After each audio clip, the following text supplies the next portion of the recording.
so happy we alive. They make a request to the Senate to be or could they make a request to the Senate to be invited? They would very much be encouraged to come to us and make that recommendation and allow for us to develop whatever might be their appropriate organization to be responsive in a helpful way to them. So we have, as I made mention when we met downstairs, the Institute of Peace and Justice at the University of Louisville, named Muhammad Ali.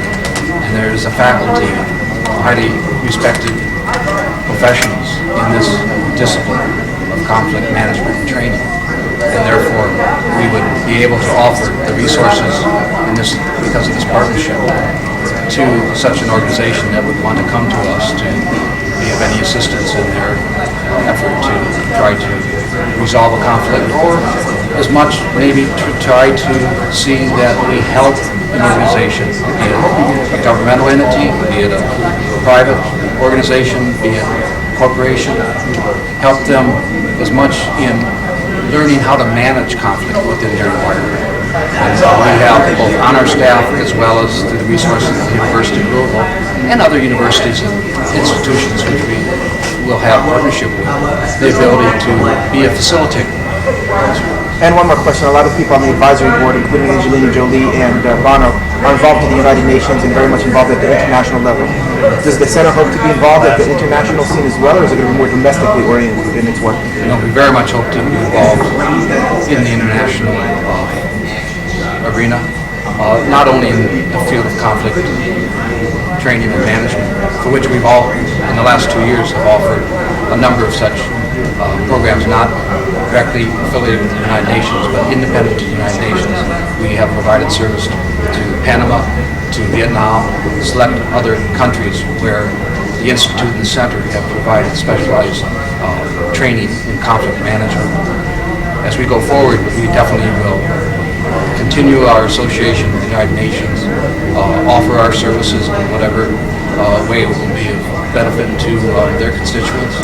We are involved in the Children in Armed Conflict with the United Nations now, where we have helped them develop curriculum that is now being distributed throughout the globe pertaining to children in armed conflict.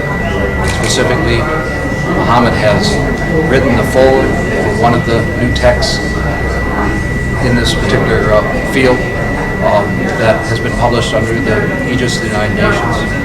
So we have probably within what is called the new Global Peace School Program, which is an international program of the United Nations, for which we're a partner. We probably have somewhere in the neighborhood of 600 or 700 schools around the globe that are part of this program, and we anticipate there are going to be about 10,000 such schools that will be affiliated with this Global School Peace School Program within the next 3 years. Other questions? With Kentucky Educational Television, so I ask you a local question. There have been recent reports about the lack of buy-in by Louisvillians into the Muhammad Ali Center, and that you've gotten flooded by emails across the globe about it, but perhaps those who are in the backyard have not been involved or feel like they're as involved in the development and the celebration of the center. What is your response to that? Well, my response is that we want very much to have this community, the Commonwealth, feeling the greatest pride for being part of and having an institution of this importance within our region. My hope is that once we really get going, we will be able to encourage and engage our community and beyond of the Commonwealth in ways that will definitely change if indeed there's an attitude there that needs addressing. We have a 30-member board of trustees.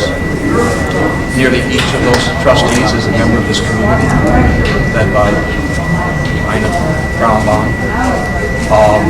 We have a youth court of several dozen young adults representing both Louisville as well as across the river, and it's called Max. And Muhammad Ali's Center Council of Students, and they're very involved with the center. But we also have to cause people to realize that we have an open here. And so I would encourage them to not judge us until we're out there doing and fulfilling our responsibility as a not-for-profit 501c3 corporation. So I think that we're going to have many, many different ways in collaboration with other organizations of our community and independently to involve our community. I think a lot of times as this institution has evolved, and particularly because, of course, who Muhammad is, people might believe that it is about only bots.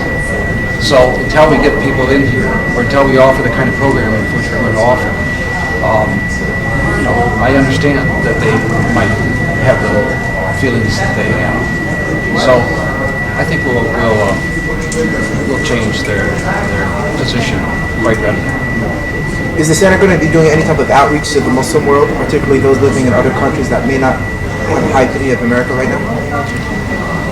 I would hope that there will be this opportunity for the center to be seen, whether it be of Muslim culture interest or any other culture, to utilize whatever might be those resources of the center that could be helpful to them or helpful to others who could better understand their culture because of the particular program that we might offer. Remember, one of our very important roles of the center is to cause for there to be better understanding of other people's viewpoint of whatever the subject might be or whatever ideology they might hold to. And so I see that there will be programming that we do all over the globe that would help people understand Muslim culture and other cultures. That's our role. We will, over time, develop such programming that hopefully will fulfill that responsibility. Is the center going to do any work with regard to Parkinson's disease, whether it be awareness or fundraising? No. The Alis have their own foundation to support foundation research. That's in Phoenix, Arizona. And we have no affiliation. We plan not to be involved at all in that particular field. Thanks very much. That's it. Thank you very much.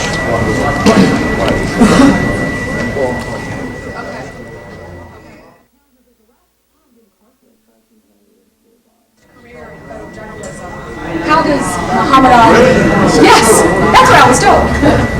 How does your work with Muhammad Ali rank in your overall tour?